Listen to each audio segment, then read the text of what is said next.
Hello दोस्तों, good afternoon. स्वागत है आप सबका सुकृपा क्लासेज पर। दोस्तों, इस वीडियो में हम लोग बिहार पुलिस कांस्टेबल एग्जाम 2025 के 20, 23, 27 व 30 जुलाई के काल शिफ्ट में पूछा सकने वाले हिस्ट्री, पॉलिटी, जियोग्राफी सब्जेक्ट के मोस्ट इंपॉर्टेंट टॉपिक्स को पूरी तरह से कंप्लीट करेंगे। पीडीएफ आपका दोस्तों पूरी तरह से कंप्लीट किया गया है। आपके एग्जाम में यहाँ से जो 100 क्वेश्चन में से 60 से 65 क्वेश्चन का वेटेज है, जिसमें आपका पूरा स्टैटिक जीके आएगा, यानी कि परंपरागत सामान्य ज्ञान। आपके जीएस यानी सब्जेक्ट से क्वेश्चन आएंगे, हिस्ट्री, पॉलिटी, ज्योग्राफी व इकोनॉमिक्स के। आपका पूरा साइंस यानी कि physics, chemistry, bio, Bihari special, miscellaneous और करंट अफेयर्स आपके पूरे पाठ्यक्रम को प्रिपेयर करके आपके पीडीएफ में कंप्लीट किया गया है, जहां जहां से आपके एग्जाम्स में क्वेश्चंस बनने हैं। एक सफिशिएंट पूरी तरह से परफेक्ट पीडीएफ है दोस्तों आपके एग्जाम के लिए, जो कि आपको कम से कम समय में अच्छे से अच्छे स्कोर दिला सकता है। 100 रुपीज़ दोस्तों इस पीडीएफ की पेड फीस रखी गई है। व्हाट्सएप नंबर आप लोगों के सामने, जहां पर आप जुड़कर इस वैकेंसी का कंप्लीट पीडीएफ परचेज कर सकते हैं। तो चलिए दोस्तों, क्वेश्चंस की ओर चलते हम लोग वीडियो को स्टार्ट करेंगे जियोग्राफी के टॉपिक से। जियोग्राफी का पहला क्वेश्चन दोस्तों आपके सामने ही देखेंगे किस टॉपिक से रखा गया। क्वेश्चन है हमारा, मैकमोहन रेखा किन दो देशों के मध्य में स्थित है। करेक्ट आंसर होगा भारत एवं चीन के मध्य में। इंडियन ज्योग्राफी का पहला क्वेश्चन दोस्तों हमारा किस टॉपिक से लग गया है, भारत एवं उनके पड़ोसी देश। आपका सुपर टॉपिक दोस्तों, बहुत सारे क्वेश्चंस, फैक्ट व कंटेंट यहाँ से बनते हैं, जो कि आपके एग्जाम के हर शिफ्ट में पूछाते हैं। तो कंप्लीट सीट आपके सामने लगा दी गई है। अगर इस सीट को आप लोग अच्छे से कंप्लीट करके चलते हैं, तो इस टॉपिक से रिलेटेड कोई भी क्वेश्चंस आपके एग्जाम में किसी भी टेंट, किसी भी फॉर्मेट से पूछे आते हैं, क्वेश्चन आपसे मिस होंगे और ना ही एग्जाम में आपको तुक्का लगाना पड़ेगा। तो चलिए दोस्तों, इस सुपर टॉपिक को हम लोग पूरी तरह से कंप्लीट करना शुरू करते हैं। क्वेश्चन था हमारा, मैकमोहन रेखा किन दो देशों के मध्य में स्थित है। करेक्ट आंसर होगा भारत एवं चीन के मध्य में। अब चलिए दोस्तों, इस सीट को थोड़ा सा अपने सामने करते हैं। देखिएगा, इंपॉर्टेंट पॉइंट्स के जरिए इस टॉपिक को क्रम से पूरी तरह से कंप्लीट किया गया है। पहला पॉइंट है हमारा, भारत एशिया महाद्वीप का एक देश है। यह एशिया महाद्वीप के दक्षिणी भाग में हिंद महासागर के शीर्ष पर 3 ओर से समुद्रों से घिरा हुआ है। हिंद महासागर इसके दक्षिण में है। भारत की स्थिति उत्तरी तथा पूर्वी गोलार्ध में है। ध्यान रखेंगे। हम आपको बताना चाहेंगे दोस्तों, हमारे एक सेंटेंस से, के कॉन्सेप्ट से बहुत सारे क्वेश्चंस, फैक्ट व कंटेंट निकलते हैं, जो कि आपके एग्जाम में भर भर के पूछे आते हैं। यही वजह दोस्तों अपने वीडियोस में ऑप्शन नहीं लगाते, क्योंकि ऑप्शन से सारी चीजें आपकी एक साथ कंप्लीट नहीं हो सकती, केवल कंफ्यूजन क्रिएट होता है और टाइम टेकिंग हो जाता है। दोस्तों, जो भी टॉपिक समय द्वारा जहाँ पे उठाए जाते हैं, उनको वहीं पे बेसिक से लेकर सब कुछ क्रम से पूरी तरह से कंप्लीट कर दिया जाता है। इसके लिए मुझे कितनी भी बुक से मटेरियल का कलेक्शन क्यों ना करना पड़े। अगला पॉइंट देखिएगा, भारतीय उपमहाद्वीप मूलतः विशाल भूखंड गोंडवाना लैंड का भाग था। क्षेत्रफल की दृष्टि से विश्व में भारत का 7वां स्थान, जबकि जनसंख्या की दृष्टि से विश्व में भारत का पहला स्थान है। विश्व की 17.5% जनसंख्या भारत में निवास करती है। क्लियर रहेंगे। नेक्स्ट, भारत की मुख्य भूमि का अक्षांशीय विस्तार तो 8 अंश 4 मिनट उत्तरी अक्षांश से लेकर 37 अंश 6 मिनट उत्तरी अक्षांश तक है। और देशांतरी विस्तार की बात की जाए तो 68 अंश 7 मिनट से पूर्वी देशांतर से लेकर 97 अंश 25 मिनट पूर्वी देशांतर तक भारत फैला हुआ है। ध्यान रखेंगे। अगला पॉइंट देखिएगा, भारत का सबसे उत्तरी बिंदु तो इंदिराकाल है, जो कि जम्मू कश्मीर राज्य में स्थित है। भारत का सबसे दक्षिणी बिंदु वो इंदिरा पॉइंट है। यह अंडमान निकोबार द्वीप समूह के ग्रेट निकोबार द्वीप पर स्थित है। वहीं सबसे पश्चिमी बिंदु जो कि गुहार मोती है, यह गुजरात राज्य में है। तथा सबसे दोस्तों पूर्वी बिंदु की बात की जाए तो किबिथु है, जो कि अरुणाचल प्रदेश में स्थित है। हर फैक्ट, हर कंटेंट को आपको अच्छे से प्रिपेयर करके चलने हैं। आगे बढ़िएगा दोस्तों। अगला पॉइंट है आपका, प्रायद्वीपीय भारत का दक्षिणतम बिंदु तो कन्याकुमारी यानी कि केप कोमोरिन है, जो कि तमिलनाडु राज्य में स्थित है। पूरी तरह से आप क्लियर रहेंगे। आगे बढ़िएगा, भारत का क्षेत्रफल तो 32,87,263 वर्ग किलोमीटर है, जो कि विश्व के कुल भौगोलिक क्षेत्रफल का 2.4% है। अगला पॉइंट, भारत के उत्तर में नेपाल, भूटान व चीन, दक्षिण में श्रीलंका एवं हिंद महासागर, पूर्व में बांग्लादेश, म्यांमार एवं बंगाल की खाड़ी तथा पश्चिम में पाकिस्तान, अफगानिस्तान और अरब सागर है। ध्यान रखेंगे। अगला पॉइंट, भारत के कुल 9 पड़ोसी देश हैं, जिनमें 7 देश स्थलीय सीमा से जुड़े हैं और 2 देश जलीय सीमा से जुड़े हैं। अब 7 स्थलीय सीमा वाले भारत के पड़ोसी देश देखेंगे तो पाकिस्तान है, अफगानिस्तान है, चीन है, नेपाल है, भूटान है, बांग्लादेश है, यो म्यांमार है। आगे बढ़िएगा, 2 जलीय सीमा वाले भारत के पड़ोसी देश देखेंगे तो श्रीलंका एवं मालदीव है। पूरी तरह से आप प्रिपेयर रहेंगे। आगे बढ़िएगा दोस्तों, एक मोस्ट इंपॉर्टेंट नोट देखिए आप लोग, क्या है दोस्तों, भारत के 16 राज्य और 2 केंद्र शासित प्रदेशों की सीमाएं पड़ोसी देशों के साथ मिलती हैं। ये आपका सुपर पॉइंट है, ध्यान रखिएगा। अब इस सीट को दोस्तों आपको अच्छे से कंप्लीट करके चलने हैं, जहाँ पे सबसे पहले दोस्तों भारत के जितने भी पड़ोसी देश हैं, भारत के साथ सीमा साझा करते हैं, उनके नाम दिए गए हैं। कितने किलोमीटर की दोस्तों भारत के साथ उनकी सीमा साझा होती है, ये भी दे दिया गया है। उन सभी दोस्तों राज्य केंद्र शासित प्रदेशों के नाम दिए गए हैं जो कि पड़ोसी देशों के साथ मिलते हैं, तो उनकी संख्या है, और उन सभी दोस्तों राज्य और केंद्र शासित प्रदेशों के नाम दिए गए हैं। चलिए शुरू करते हैं। बात की जाए दोस्तों बांग्लादेश की, तो ये भारत के साथ 4096.7 किलोमीटर की सीमा साझा करता है। टोटल 5 राज्यों से, नाम है पश्चिम बंगाल, असम, मेघालय, त्रिपुरा और मिजोरम। आगे बढ़िएगा। ये भी क्रम से दोस्तों सबसे ज्यादा जिसकी बाउंड्री साझा होती है सबसे पहले दे दिया गया, यानी बांग्लादेश दोस्तों सबसे ज्यादा भारत के साथ सीमा साझा करता है। आगे बढ़ेंगे। इसके बाद चीन का नाम आता है, जो कि भारत के साथ 3488 किलोमीटर की सीमा साझा करता है। टोटल 5 राज्य या केंद्र शासित प्रदेशों से, नाम है हिमाचल प्रदेश, उत्तराखंड, सिक्किम, अरुणाचल प्रदेश और लद्दाख। आगे बढ़ेंगे। इसके बाद में पाकिस्तान का स्थान आता है दोस्तों, यानी नाम, जो कि भारत के साथ 3323 किलोमीटर की सीमा साझा करता है। टोटल 5 राज्यों या केंद्र शासित प्रदेशों से, नाम है इनके जम्मू कश्मीर, पंजाब, राजस्थान, गुजरात और लद्दाख। हर कंटेंट आपको अच्छे से कंप्लीट करके चलने हैं। आगे बढ़ेगा दोस्तों। इसके बाद नेपाल का नाम आता है, जो कि भारत के साथ 1751 किलोमीटर की सीमा साझा करता है। टोटल 5 राज्यों से, नाम है उत्तराखंड, उत्तर प्रदेश, बिहार, पश्चिम बंगाल और सिक्किम। नेक्स्ट म्यांमार का नाम आता है, जो कि भारत के साथ 1643 किलोमीटर की सीमा साझा करता है। टोटल 4 राज्यों से, नाम है अरुणाचल प्रदेश, नागालैंड, मणिपुर और मिजोरम। आगे बढ़ेंगे। इसके बाद में दोस्तों भूटान का नाम आता है, जो कि भारत के साथ 699 किलोमीटर की सीमा साझा करता है। टोटल 4 राज्यों से, नाम है सिक्किम, पश्चिम बंगाल, असम और अरुणाचल प्रदेश। और लास्ट में दोस्तों अफगानिस्तान का नाम आता है, जो कि भारत के साथ सबसे कम केवल 106 किलोमीटर की सीमा साझा करता है। टोटल एक राज्य केंद्र शासित प्रदेश से, उसका नाम लद्दाख है, ध्यान रखेंगे आप लोग। आगे बढ़िएगा दोस्तों। अभी इस टॉपिक से जितने भी कंटेंट आपके एग्जाम के लिए बनते हैं पूरी तरह से कंप्लीट किया गया है। अच्छे से आप प्रिपेयर करके चलेंगे ताकि ये टॉपिक आपका पूरी तरह से क्लियर हो सके। देखिएगा, कर्क रेखा भारत के बीचों बीच से होकर गुजरती है, जो कि भारत के 8 राज्यों से होकर जाती है। ये राज्य हैं गुजरात, राजस्थान, मध्य प्रदेश, छत्तीसगढ़, झारखंड, पश्चिम बंगाल, त्रिपुरा एवं मिजोरम। अगला पॉइंट देखिएगा, भारत का मानक समय IST यानी कि Indian standard time Naini Allahabad यानी कि प्रयागराज से लिया गया है, या 82°30 ईस्ट यानी कि 82.5 पूर्वी देशांतर पर स्थित है, जो भारत के 5 राज्यों से होकर जाती है। यह 5 राज्य उत्तर से दक्षिण की ओर क्रमशः इस प्रकार है। सारी चीजें पूरी तरह से एक्सप्लेन की गई ताकि कहीं से भी कोई भी क्वेश्चन आपके मिस ना हो। नाम क्या है इनके? उत्तर प्रदेश, मध्य प्रदेश, छत्तीसगढ़, उड़ीसा और आंध्र प्रदेश। आगे बढ़ेंगे। भारत की लंबाई उत्तर से दक्षिण यानी कि कश्मीर से कन्याकुमारी की बात की जाए तो 3214 किलोमीटर, तथा पूर्व से पश्चिम यानी कच्छ से अरुणाचल प्रदेश की बात की जाए तो 2933 किलोमीटर है। आगे बढ़ेंगे। भारत के स्थल सीमा की लंबाई 15,200 एवं तट रेखा की लंबाई 6100 किलोमीटर है, तथा द्वीपों सहित भारत के तट रेखा की लंबाई तो 7516.6 किलोमीटर है, ध्यान रखिएगा। आगे बढ़ेगा।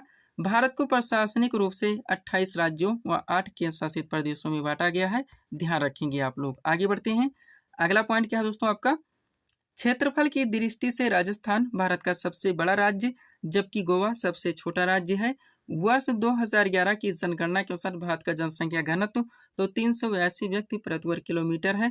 भारत में जनसंख्या घनत्व में व्यापक विभिन्नता पाई जाती है, जिसका मुख्य कारण कृषि उत्पादकता एवं बस्तियों की बनावट में पाई जाने वाली भिन्नता है। अगला पॉइंट, जनसंख्या की दृष्टि से उत्तर प्रदेश भारत का सबसे बड़ा राज्य, जबकि सिक्किम सबसे छोटा राज्य है।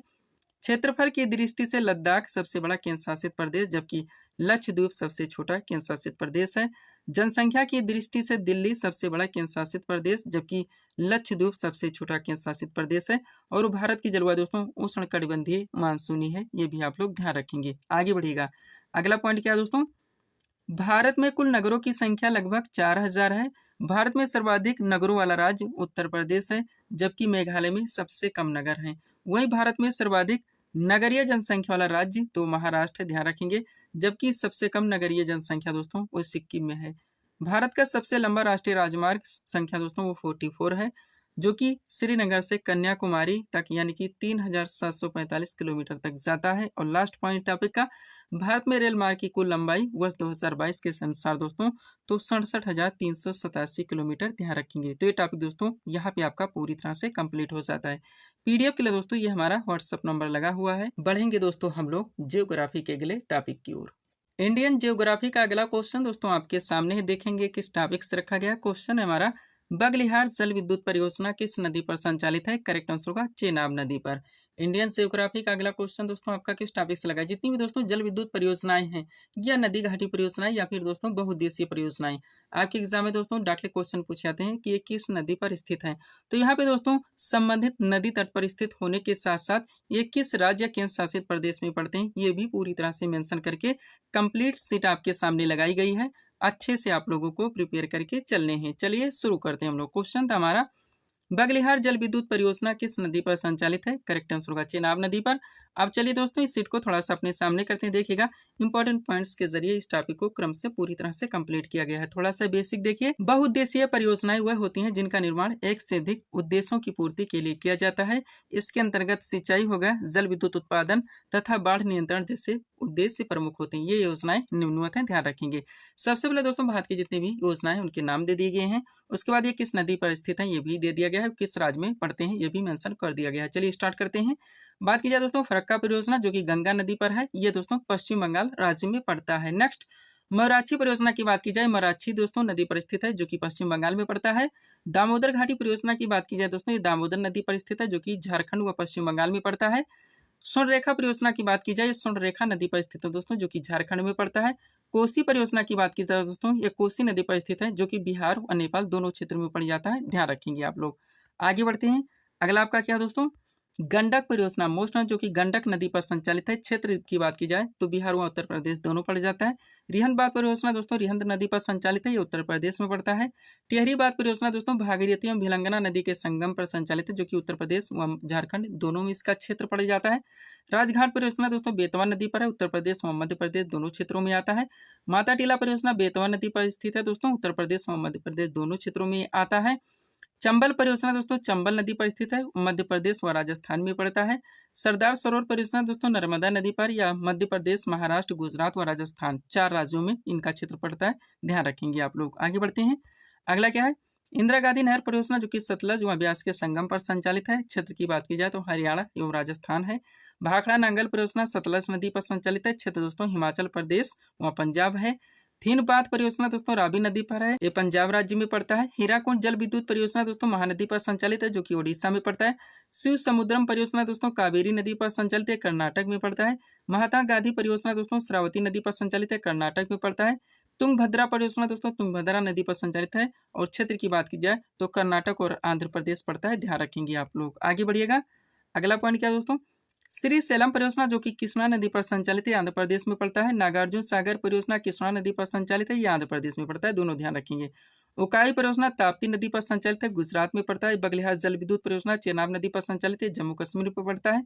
कोयना परियोजना कोयना नदी पर संचालित है, महाराष्ट्र में पड़ता है। पायकारा परियोजना दोस्तों ये पायकारा नदी पर संचालित है जो कि तमिलनाडु में पड़ता है, ध्यान रखिएगा। आगे बढ़ते हैं। अगला क्या दोस्तों, भीमा परियोजना पवना एवं कृष्णा नदी के संगम पर संचालित है, महाराष्ट्र में पड़ता है। डुक्की परियोजना पेरियार नदी पर संचालित है, केरल में पड़ता है। सलाल पनबिजली परियोजना चेनाब नदी पर संचालित है, जम्मू कश्मीर में पड़ता है। काकरा पार परियोजना दोस्तों ताप्ती नदी पर संचालित है, गुजरात सूरत में पड़ता है, ध्यान रखिएगा। ये टॉपिक आपका यहाँ पे पूरी तरह से कंप्लीट हो जाता है। पीडीएफ के लिए दोस्तों ये हमारा व्हाट्सएप नंबर लगा हुआ है। बढ़ेंगे दोस्तों हम लोग इंडियन जियोग्राफी के अगले टॉपिक की ओर। इंडियन जियोग्राफी का अगला क्वेश्चन दोस्तों आपके सामने देखेंगे किस टॉपिक से रखा गया। क्वेश्चन है हमारा, डल झील भारत के किस राज्य में स्थित है? करेक्ट आंसर होगा जम्मू कश्मीर में।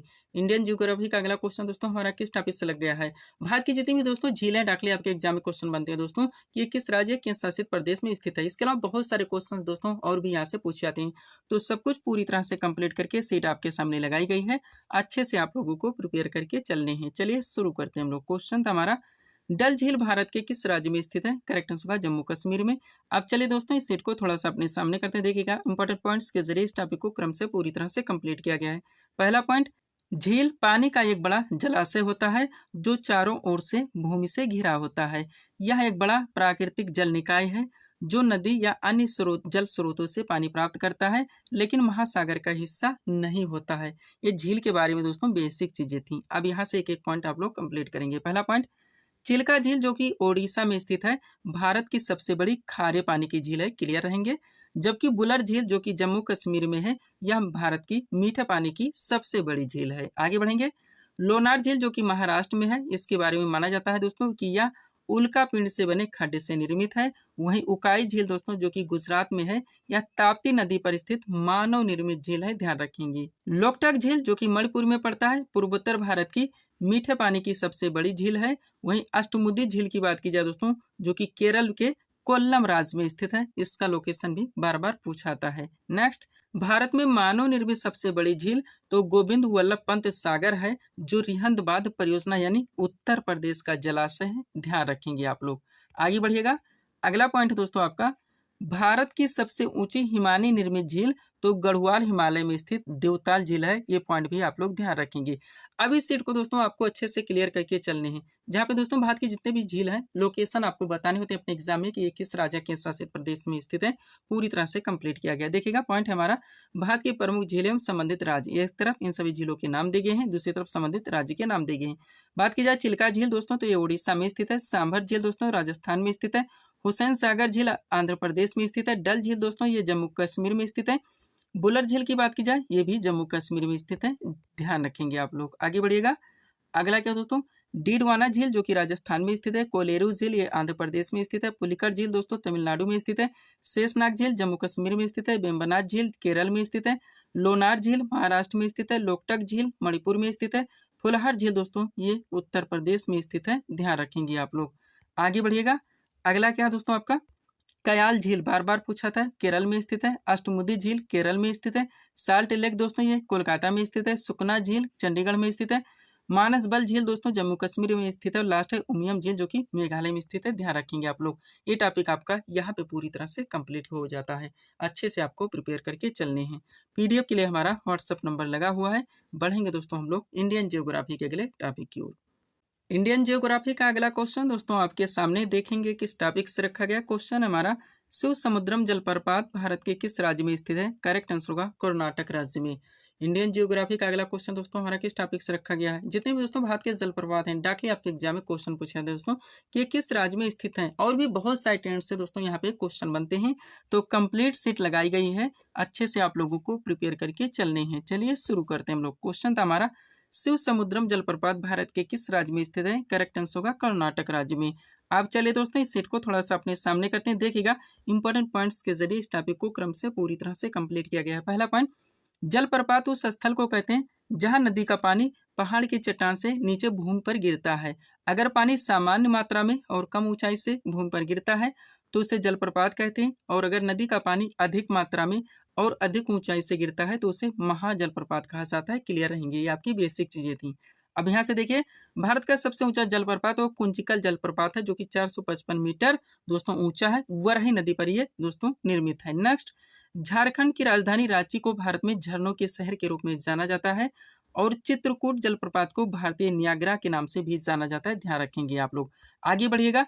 अब इस सीट को दोस्तों आप लोगों को अच्छे से क्लियर करके चलने हैं, जहां पे दोस्तों भारत के जितने भी जलप्रपात हैं उनके नाम दिए गए हैं। ये किस राज्य में पड़ते हैं ये भी दे दिया गया है, और ये किस नदी पर दोस्तों संचालित है ये भी मेंशन कर दिया गया है। चलिए स्टार्ट करते हैं हम लोग। बात की जाए दोस्तों जोग जलप्रपात या महात्मा गांधी जलप्रपात या गरसोप्पा जलप्रपात एक ही है, ध्यान रखिएगा। ये कर्नाटक राज्य में स्थित है जो कि शरावती नदी पर संचालित है, ध्यान रखेंगे। गोकक जलप्रपात दोस्तों ये कर्नाटक में पड़ता है, घाटप्रभा नदी पर संचालित है। शिव समुद्रम जलप्रपात कर्नाटक में पड़ता है, कावेरी नदी पर संचालित है। कुंचिकल जलप्रपात कर्नाटक में पड़ता है, वरही नदी पर संचालित है।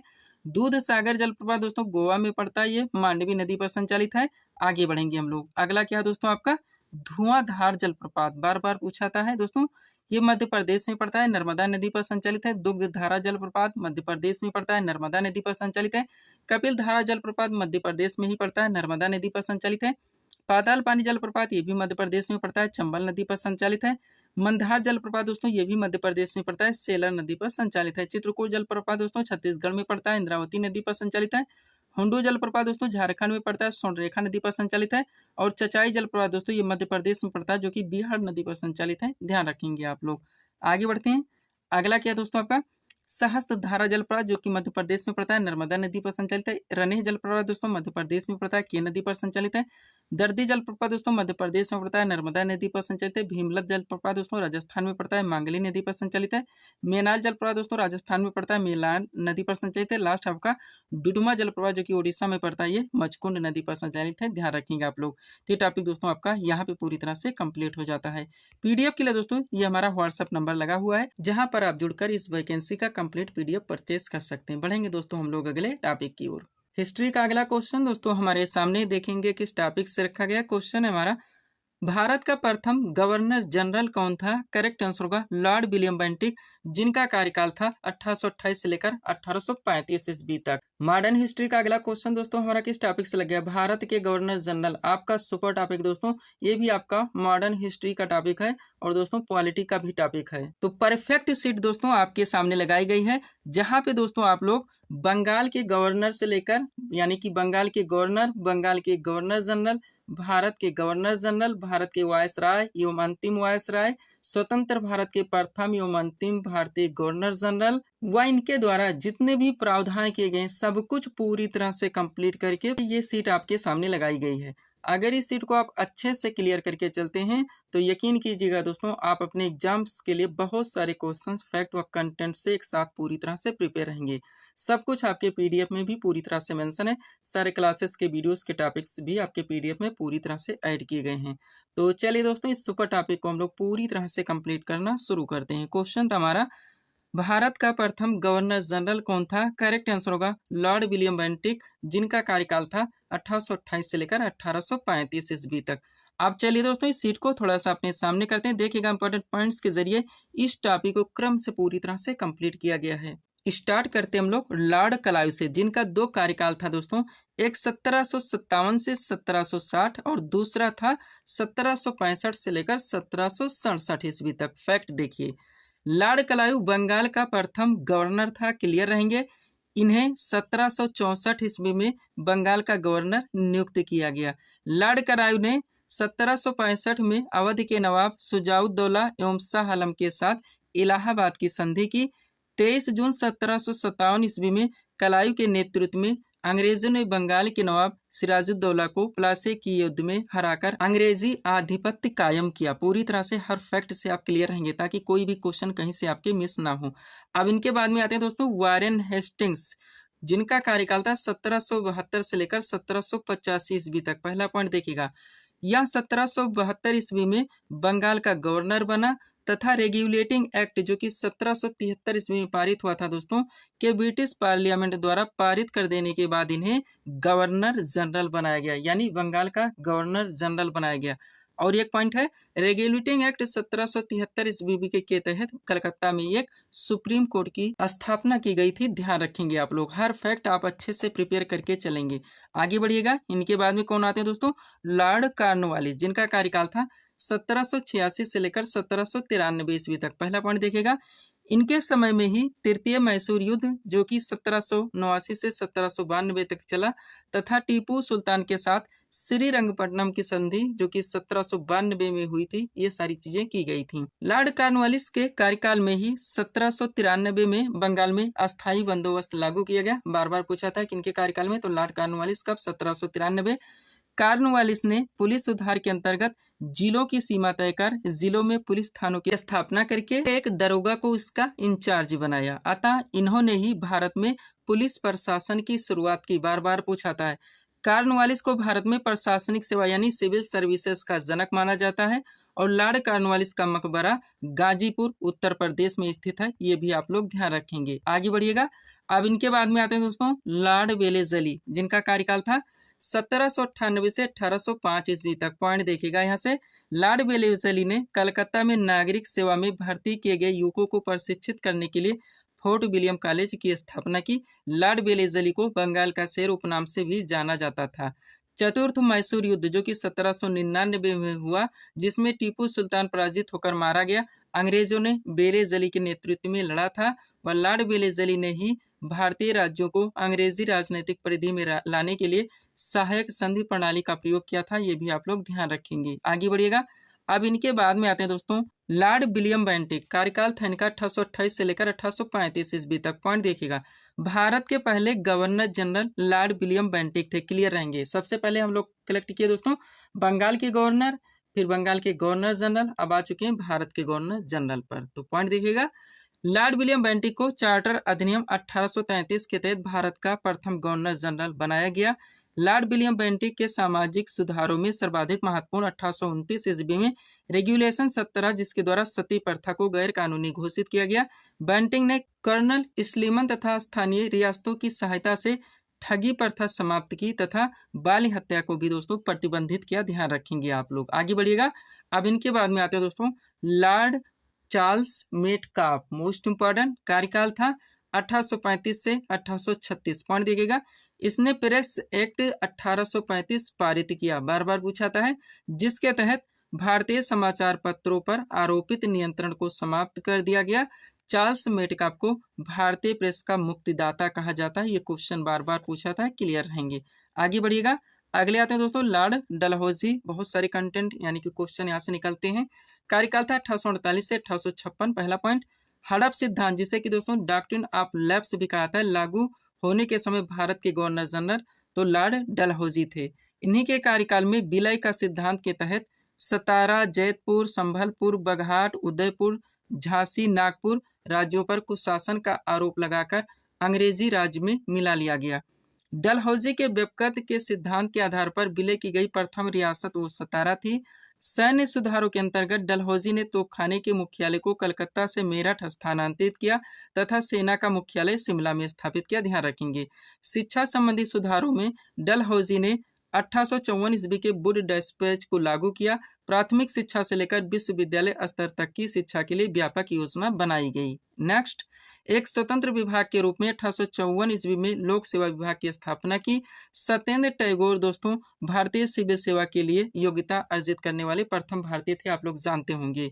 अगला पॉइंट, डलहौजी को भारत में रेलवे का जनक माना जाता है, क्योंकि इन्हीं के प्रयत्नों के फलस्वरूप महाराष्ट्र में बंबई से ठाणे तक प्रथम रेल 1853 ईस्वी में चलाई गई थी। ये भी आप लोग जानते होंगे। आगे बढ़िएगा, अगला पॉइंट क्या है दोस्तों इनका, भारत में प्रथम टेलीग्राफ लाइन कलकत्ता से आगरा 1853 में स्थापित हुई थी। ये भी दोस्तों उन्हीं के कार्यकाल में, ध्यान रखेंगे। अब इनके बाद में आते हैं दोस्तों लॉर्ड कैनिंग, जिनका कार्यकाल था 1856 से लेकर 1862 ईस्वी तक। यहाँ से पहला पॉइंट देखिएगा, लॉर्ड कैनिंग भारत में कंपनी द्वारा नियुक्त अंतिम गवर्नर जनरल तथा ब्रिटिश सम्राट के अधीन नियुक्त भारत का पहला वायसराय था। इसके समय में ही 1857 ईस्वी का महत्वपूर्ण ऐतिहासिक विद्रोह हुआ तथा 1858 ईस्वी का भारतीय परिषद अधिनियम भी पारित हुआ। 1860 से 61 ईस्वी में बंगाल में नील विद्रोह हुआ। दीन बंधु मित्र द्वारा लिखित नाटक नील दर्पण इसी विद्रोह पर आधारित है। आर्थिक सुधारों के अंतर्गत कैनिंग ने ब्रिटिश अर्थशास्त्री विल्सन को भारत बुलाया तथा 500 रुपये से अधिक आय पर आयकर लगा दिया। क्लियर रहेंगे। न्यायिक सुधारों के अंतर्गत कैनिंग ने इंडियन हाई कोर्ट, जो कि 1861 ईस्वी में हुआ दोस्तों, जिसके तहत बंबई, कलकत्ता व मद्रास में एक उच्च न्यायालय की स्थापना की गई तथा कलकत्ता, बंबई और मद्रास विश्वविद्यालय की स्थापना 1857 ईस्वी में की। 1861 ईस्वी का भारत परिषद अधिनियम दोस्तों कैनिंग के समय में ही भी पास हुआ था। ये भी आप लोग ध्यान रखेंगे। आगे बढ़िएगा। अब इनके बाद में आते हैं दोस्तों लॉर्ड मेयो। मोस्ट क्वेश्चन यहाँ से निकलेगा। कार्यकाल था 1869 से 1872। पहला पॉइंट, भारत में पहली जनगणना 1872 ईस्वी में लॉर्ड मेयो के कार्यकाल में हुई थी, आप लोग जानते होंगे। लॉर्ड मेयो ने भारत में वित्तीय विकेंद्रीकरण की नीति की शुरुआत की तथा आयकर की दर को 1% से बढ़ाकर दोस्तों 2.5% कर दिया। उसने पृथक कृषि विभाग तथा भारतीय सांख्यिकी सर्वेक्षण विभाग की स्थापना की। लॉर्ड मेयो ने भारतीय राजाओं के पुत्रों की उचित शिक्षा के लिए अजमेर में लॉर्ड मेयो कॉलेज की स्थापना की। वह भारत का एकमात्र वायसराय था जिसकी उसके कार्यकाल में हत्या कर दी गई। 1872 ईस्वी में एक अफगान कैदी दोस्तों शेर खान ने उसकी चाकू मारकर अंडमान में हत्या कर दी थी। ध्यान रखेंगे। तो इनके बाद में आते हैं दोस्तों लॉर्ड लिटन। देखिएगा, बात की जाए लॉर्ड लिटन की दोस्तों, तो इनका कार्यकाल था 1876 से 1880। पहला पॉइंट, लॉर्ड लिटन एक सुप्रसिद्ध उपन्यासकार, निबंध लेखक एवं साहित्यकार था। साहित्यकारों में उसे ओवन मेरिडिथ के नाम से जाना जाता था। 1876 से 78 ईस्वी में इसके समय बंबई, मद्रास, हैदराबाद, पंजाब व मध्य भारत में भयानक अकाल पड़ा जिसमें 50 लाख व्यक्ति मारे गए। लिंटन ने अकाल की जांच हेतु रिचर्ड स्टेची की अध्यक्षता में एक अकाल आयोग की स्थापना की। 1 जनवरी 1877 को ब्रिटेन की महारानी विक्टोरिया को केसर-ए-हिंद की उपाधि से सम्मानित करने के लिए दिल्ली में भव्य दिल्ली दरबार का आयोजन किया गया। इस समारोह में ऐसे समय में लाखों रुपए खर्च किए गए जब भारत में असंख्य लोग भूखे मर रहे थे। वर्नाक्यूलर प्रेस एक्ट इन्हीं के शासनकाल में पारित हुआ था, ये भी आप लोग ध्यान रखेंगे। आगे बढ़िएगा। अब इनके बाद में आते हैं दोस्तों लॉर्ड रिपन, कार्यकाल था 1880 से 1884 ईस्वी। पहला पॉइंट देखिएगा, अपने सुधार कार्यों के अंतर्गत रिपन ने सर्वप्रथम 1882 ईस्वी में वर्नाक्यूलर प्रेस एक्ट समाप्त कर दिया, ये भी ध्यान रखेंगे। इसके सुधार कार्यों में सर्वाधिक महत्वपूर्ण कार्य था स्थानीय स्वशासन की शुरुआत, ये भी बार बार पूछा जाता है। लॉर्ड रिपन के समय में ही 1881 ईस्वी में भारत में नियमित जनगणना की शुरुआत हुई, ध्यान रखेंगे, जो तब से लेकर अब तक प्रत्येक 10 वर्ष के अंतराल पर की जाती है। साथ ही 1881 ईस्वी में पारित प्रथम भारतीय कारखाना अधिनियम बाल मजदूर समस्या से संबंधित था, ध्यान रखेंगे। यह 7 से 12 वर्ष की आयु के बच्चों को प्रतिदिन 8 घंटे से अधिक काम करने को प्रतिबंधित करता है। लॉर्ड रिपन के समय में ही चर्चित इल्बर्ट विधेयक, जो कि 1883 ईस्वी में प्रस्तुत किया गया था, विधेयक में फौजदारी दंड व्यवस्था में प्रचलित भेदभाव को समाप्त करने का प्रयत्न किया गया था, ये भी आप लोग ध्यान रखेंगे। आगे बढ़िएगा। अब इनके बाद में आते हैं दोस्तों लॉर्ड डफरिन, कार्यकाल था 1884 से 1888। पॉइंट देखिएगा, लॉर्ड डफरिन के शासनकाल की महत्वपूर्ण घटना थी तृतीय आंग्ल बर्मा युद्ध, जो कि 1885 से 86 तक चला, जिसमें बर्मा पराजित हुआ। लॉर्ड डफरिन के समय में ही भारतीय राष्ट्रीय कांग्रेस की स्थापना हुई थी, ये आप लोग जरूर ध्यान रखेंगे। आगे बढ़िएगा। अब आते हैं दोस्तों लॉर्ड कर्जन, कार्यकाल था 1899 से 1905। पॉइंट देखिएगा, लॉर्ड कर्जन के कार्यकाल के दौरान 1904 ईस्वी में भारतीय विश्वविद्यालय अधिनियम पारित किया गया था। पुलिस सुधार के अंतर्गत लॉर्ड कर्जन ने वर्ष 1902 में सर एंड्रयू फ्रेजर की अध्यक्षता में एक पुलिस आयोग की स्थापना की। शैक्षिक सुधारों के अंतर्गत कर्जन ने वर्ष 1902 में सर थॉमस रेले की अध्यक्षता में विश्वविद्यालय आयोग का गठन किया। भारतीय रेलवे के विकास के क्षेत्र में सर्वाधिक रेलवे लाइन का निर्माण कर्जन के समय में ही हुआ था, ये भी ध्यान रखेंगे। लॉर्ड कर्जन के समय में ही वर्ष 1905 में बंगाल का विभाजन हुआ था, ये तो बार बार पूछा ही जाता है। बंगाल विभाजन की घोषणा कर्जन ने की थी, ध्यान रखेंगे। ढाका, चटगांव और राजशाही के भागों को बंगाल के प्रांत से अलग किया गया था और असम में मिला दिया गया था। यह उसकी बड़ी राजनीतिक भूल सिद्ध हुई। बंगाल विभाजन के विरुद्ध एक अभूतपूर्व देशव्यापी आंदोलन उत्पन्न हो गया था, आप लोग जानते होंगे। आगे बढ़िएगा। अब आते हैं दोस्तों लॉर्ड हार्डिंग द्वितीय, जिनका कार्यकाल था 1910 से 1916। पॉइंट देखिएगा, लॉर्ड हार्डिंग द्वितीय के समय के महत्वपूर्ण कार्यों में ब्रिटेन के राजा जॉर्ज पंचम का भारत आगमन कब 12 सितंबर 1911, दिल्ली में एक भव्य दरबार का आयोजन, बंगाल विभाजन रद्द करने की घोषणा जो कि 1911 में हुई, एवं भारत की राजधानी कलकत्ता से दिल्ली स्थानांतरित करने की घोषणा 1911। सारी चीजें ध्यान रखेंगे। आते हैं अब लॉर्ड चेम्सफोर्ड, कार्यकाल था 1916 से 1921। पॉइंट देखिएगा, इसके समय ही भारत सरकार अधिनियम 1919 या मॉन्टेग्यू चेम्सफोर्ड सुधार लाया गया। वर्ष 1917 में शिक्षा पर सैडलर आयोग की नियुक्ति लॉर्ड चेम्सफोर्ड के समय में ही की गई थी और इसके समय में ही एम.एन. राय द्वारा वर्ष 1920 में भारतीय कम्युनिस्ट पार्टी का गठन किया गया था, ये भी आप लोग ध्यान रखेंगे। आगे बढ़ते हैं। अब आते हैं दोस्तों लॉर्ड इरविन, कार्यकाल था 1926 से 1931। पॉइंट देखेगा, इसके समय में नवंबर 1930 में लंदन में प्रथम गोलमेज सम्मेलन का आयोजन किया गया। 5 मार्च 1931 को गांधी-इरविन समझौते पर हस्ताक्षर किए गए और साथ ही सबने अवज्ञा आंदोलन स्थगित किया गया। वर्ष 1928 में ब्रिटिश सर्वोच्च सत्ता के साथ रियासतों के संबंधों के निर्धारण के लिए सर हाई कोर्ट बटलर के अधीन भारतीय राज्य समिति का गठन किया गया था, ये भी क्वेश्चन पूछा जाता है। आगे बढ़िएगा।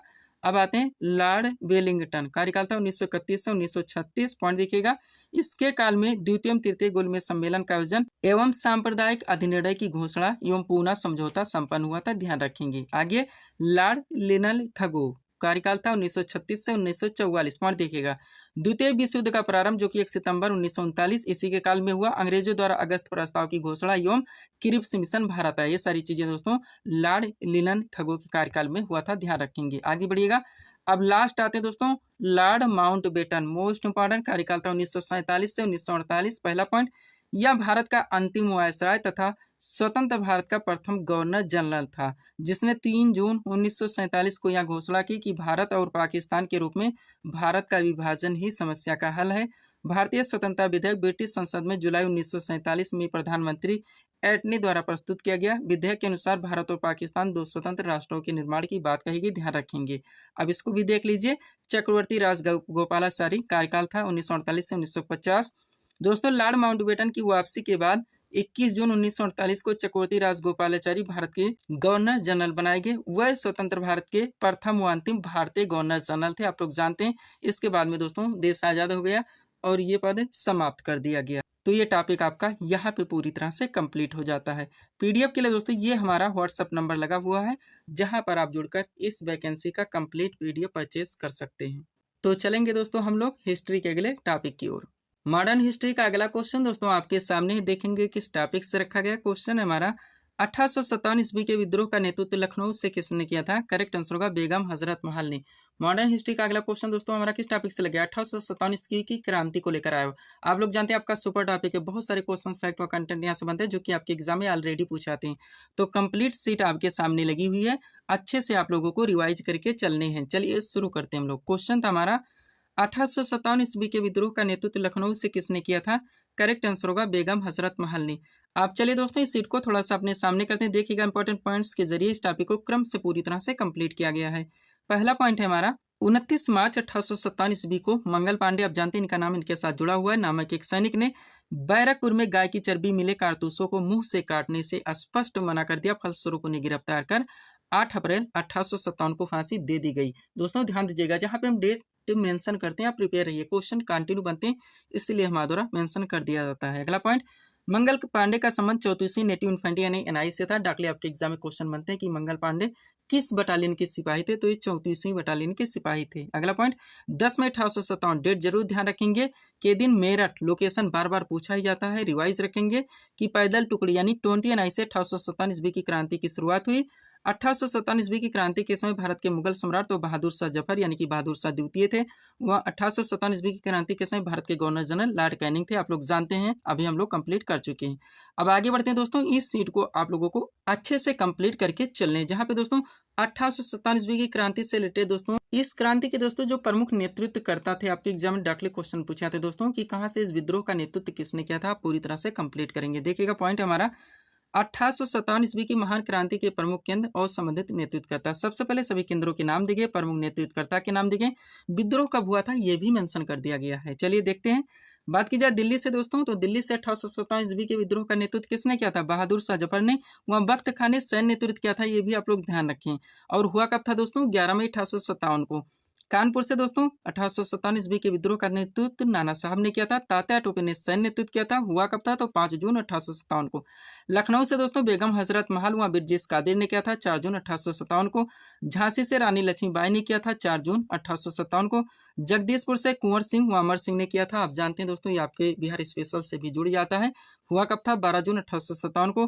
फैजाबाद से दोस्तों मौलवी अहमदुल्ला ने किया था जून 1857 को, ध्यान रखेंगे। हालांकि दोस्तों बिहार स्पेशल के पीडीएफ में भी ये सारी चीजें ऐड की गई हैं। आगे बढ़िएगा। फैजाबाद से बात की जाए दोस्तों तो मौलवी अहमदुल्ला ने किया था जून 1857 को। इलाहाबाद से दोस्तों लियाकत अली के द्वारा किया गया था जून 1857 को।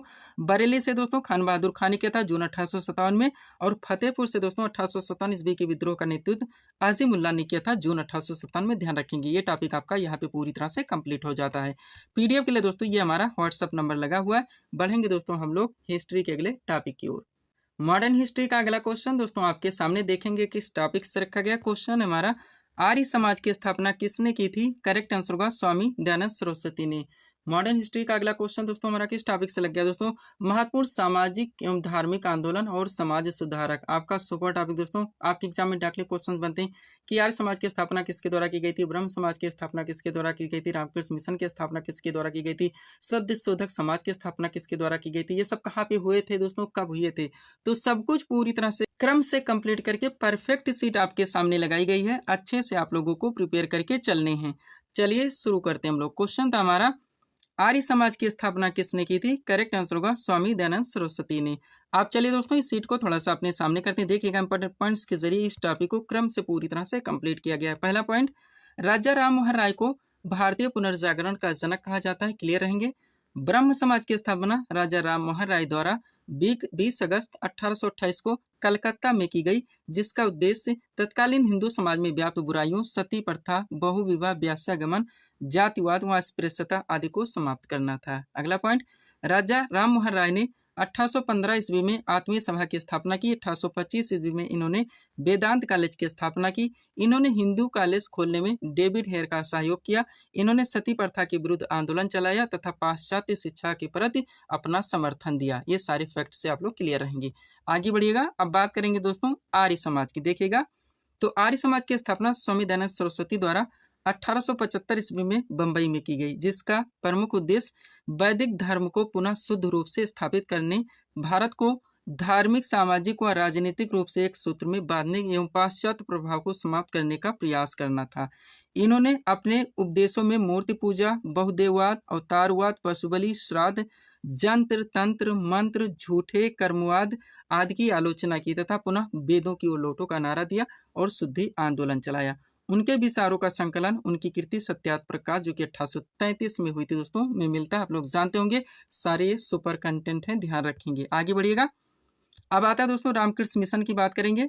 तो रामकृष्ण मिशन की स्थापना 1897 ईस्वी में स्वामी विवेकानंद ने बेल्लूर कलकत्ता में की। इस मिशन का नाम रामकृष्ण परमहंस के नाम पर रखा गया था, जो कि इनके गुरु थे। स्वामी विवेकानंद का वास्तविक नाम नरेंद्र नाथ दत्त था। 1893 ईस्वी में स्वामी विवेकानंद ने शिकागो में हुई धर्म संसद में भाग लेकर पाश्चात्य जगत को भारतीय संस्कृति और दर्शन से अवगत कराया। ध्यान रखेंगे। आगे बढ़िएगा। थियोसॉफिकल सोसाइटी की स्थापना 1875 ईस्वी में मैडम ब्लावत्स्की एवं कर्नल अर्काट के द्वारा न्यूयॉर्क, संयुक्त राज्य अमेरिका में की गई। भारत में इस आंदोलन की गतिविधियों को व्यापक रूप से फैलाने का श्रेय श्रीमती एनी बेसेंट को दिया जाता है। 1898 ईस्वी में एनी बेसेंट ने बनारस में सेंट्रल हिंदू कॉलेज की स्थापना की, जो कि बाद में हिंदू विश्वविद्यालय बना। ध्यान रखेंगे आप लोग। आगे बढ़ते हैं। अगला पॉइंट क्या है दोस्तों, अभी एक सीट लगाई जाएगी जिसमें इस टॉपिक को पूरी तरह से कंप्लीट कर लिया जाएगा। उसको भी आप लोगों को अच्छे से रिवाइज करें ताकि कोई भी क्वेश्चन दोस्तों इस टॉपिक से आपका मिस ना हो। देखिएगा, भारत में यंग बंगाल आंदोलन प्रारंभ करने का श्रेय हेनरी विवियन डेरोजियो को है। एंग्लो इंडियन डेरोजियो कलकत्ता में 1826 से 31 ईस्वी तक हिंदू कॉलेज में अध्यापक रहे। डेरोजियो ने ईस्ट इंडियन नामक दैनिक पत्र का भी संपादन किया। हेनरी विवियन डेरोजियो को आधुनिक भारत का प्रथम राष्ट्रवादी कवि माना जाता है। प्रार्थना समाज की स्थापना आत्माराम पांडुरंग ने 1867 में बंबई में की। बहाबी आंदोलन के नेता सैयद अहमद बरेलवी थे। बहाबी आंदोलन का मुख्य केंद्र पटना था। अलीगढ़ आंदोलन की शुरुआत सैयद अहमद खान ने की थी। इन्होंने 1877 ईस्वी में अलीगढ़ मुस्लिम विश्वविद्यालय की स्थापना की। सारी चीजें आप क्लियर करके चलेंगे। अभी सीट को दोस्तों आप लोगों को अच्छे से क्लियर करके चलें, जहाँ पर दोस्तों सामाजिक धार्मिक आंदोलन, समाज सुधार से लेकर दोस्तों जितने भी महत्वपूर्ण संगठन की स्थापना की गई थी उनके नाम दिए गए हैं। उसके बाद में दोस्तों उनका स्थापना वर्ष दिया गया है और इनके संस्थापक कौन थे ये भी मेंशन कर दिया गया है। बात की जाए दोस्तों एशियाटिक सोसाइटी की, तो इसकी स्थापना 1784 में की गई थी विलियम जोन्स के द्वारा। आत्मीय सभा की स्थापना 1815 में हुई थी राजा राम मोहन राय के द्वारा। वेदांत कॉलेज की स्थापना 1825 में हुई थी राजा राम मोहन राय के द्वारा। और ब्रह्म समाज की स्थापना 1828 में हुई थी राजा राम मोहन राय के द्वारा। ध्यान रखेंगे। तत्वबोधिनी सभा की स्थापना 1839 में हुई थी देवेंद्रनाथ ठाकुर के द्वारा। इंडियन एसोसिएशन की स्थापना 1876 में हुई थी आनंद मोहन बोस और सुरेंद्र नाथ बनर्जी के द्वारा। ध्यान रखेंगे आप लोग। आगे बढ़ते हैं। अगला क्या है दोस्तों, पूना सार्वजनिक सभा जिसकी स्थापना 1867 में की गई थी एम.जी. रानाडे के द्वारा। प्रार्थना समाज की स्थापना 1867 में हुई थी आत्माराम पांडुरंग के द्वारा। आर्य समाज की स्थापना 1875 में हुई थी स्वामी दयानंद सरस्वती के द्वारा। बेलूर मठ की स्थापना 1887 में हुई थी स्वामी विवेकानंद के द्वारा।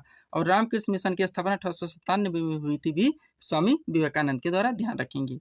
सर्वेंट्स ऑफ इंडिया सोसाइटी की स्थापना 1905 में हुई थी गोपाल कृष्ण गोखले के द्वारा। अभिनव भारत सोसाइटी की स्थापना 1904 में हुई थी बिनाक दामोदर सावरकर के द्वारा। और मुस्लिम लीग की स्थापना 1906 में हुई थी दोस्तों आगा खां एवं सलीमुल्लाह खां के द्वारा। ध्यान रखेंगे। आगे बढ़िएगा। अगला क्या दोस्तों, अनुशीलन समिति जिसकी स्थापना 1907 में की गई थी बारेंद्र घोष एवं भूपेंद्र दत्त के द्वारा। विश्व भारती की स्थापना 1912 में हुई थी रविन्द्रनाथ ठाकुर के द्वारा। गदर पार्टी की स्थापना 1913 में हुई थी लाला हरदयाल के द्वारा। हिंदू महासभा की स्थापना 1915 में हुई थी मदन मोहन मालवीय के द्वारा। होम रूल लीग की स्थापना 1916 में हुई थी तिलक एवं एनी बेसेंट के द्वारा। खिलाफत आंदोलन की स्थापना 1919 में हुई थी अली बंधु के द्वारा। स्वराज पार्टी की स्थापना 1923 में हुई थी मोतीलाल नेहरू एवं चित्तरंजन दास के द्वारा। सब कुछ अच्छे से आप लोगों को क्लियर करके चलने हैं। आगे बढ़िएगा। राष्ट्रीय स्वयं संघ की स्थापना 1927 में हुई थी। डॉक्टर हेडगेवार एवं बीएस मुंजे के द्वारा। खुदाई खिदमतगार की स्थापना 1937 में हुई थी। खान अब्दुल गफ्फार खां के द्वारा। फारूक बला की स्थापना 1939 में हुई थी सुभाष चंद्र बोस के द्वारा। हिंदुस्तान सोशलिस्ट रिपब्लिकन आर्मी की स्थापना 1928 में हुई थी भगत सिंह चंद्रशेखर आजाद के द्वारा। और आजाद हिंद सरकार की स्थापना 1943 में की गई थी सुभाष चंद्र बोस के द्वारा। ध्यान रखेंगे ये टॉपिक आपका यहाँ पे पूरी तरह से कंप्लीट हो जाता है। पीडीएफ के लिए हमारा व्हाट्सअप नंबर लगा हुआ, जहाँ पर आप जुड़कर इस वैकेंसी का कंप्लीट पीडीएफ परचेस कर सकते हैं। बढ़ेंगे दोस्तों अब हम लोग पॉलिटी के टॉपिक की ओर। पॉलिटी से पहला क्वेश्चन दोस्तों हमारे सामने देखेंगे किस टॉपिक से रखा गया। क्वेश्चन हमारा, भारतीय संविधान में मूल कर्तव्यों का वर्णन संविधान के किस अनुच्छेद में है। करेक्ट आंसर होगा अनुच्छेद 51 का में। पॉलिटी का पहला क्वेश्चन दोस्तों आपका किस टॉपिक से लग गया है। फंडामेंटल ड्यूटीज यानी कि मूल कर्तव्य से आपका सुपर टॉपिक है दोस्तों। बहुत सारे क्वेश्चन यहाँ से निकलते हैं जो कि आपके एग्जाम में कंटिन्यू पूछाते हैं। कंप्लीट सीट आपके सामने लगी हुई है, अच्छे से आपको रिवाइज करके चलने हैं। चलिए शुरू करते हैं हम लोग। क्वेश्चन हमारा, भारतीय संविधान में मूल कर्तव्यों का वर्णन संविधान के किस अनुच्छेद में है। करेक्ट आंसर होगा अनुच्छेद 51 का में। आप चलिए दोस्तों इस सीट को थोड़ा सा अपने सामने करते हैं। देखिएगा इंपॉर्टेंट पॉइंट्स के जरिए इस टॉपिक को क्रम से पूरी तरह से कंप्लीट किया गया है। पहला पॉइंट है आपका, 42वें संविधान संशोधन अधिनियम 1976 के द्वारा सरदार स्वर्ण सिंह समिति की संस्तुतियों के आधार पर संविधान में 10 मूल कर्तव्यों को जोड़ा गया, जिसका प्रावधान भारतीय संविधान के भाग 4 का और अनुच्छेद 51A में है। हर फैक्ट आप अच्छे से प्रिपेयर रखेंगे। आगे बढ़िएगा। 86वें संविधान संशोधन 2002 के द्वारा एक मूल कर्तव्य बढ़ा दिया गया, तब से वर्तमान में टोटल मूल कर्तव्यों की संख्या 11 है। और भारतीय संविधान में वर्णित मूल कर्तव्य रूस यानी कि पूर्व सोवियत संघ के संविधान से लिया गया। ध्यान रखेंगे आप लोग। अगला पॉइंट देखिएगा, भारतीय संविधान में उल्लिखित 11 मूल कर्तव्य इस प्रकार हैं। अच्छे से आप लोग प्रिपेयर करेंगे दोस्तों।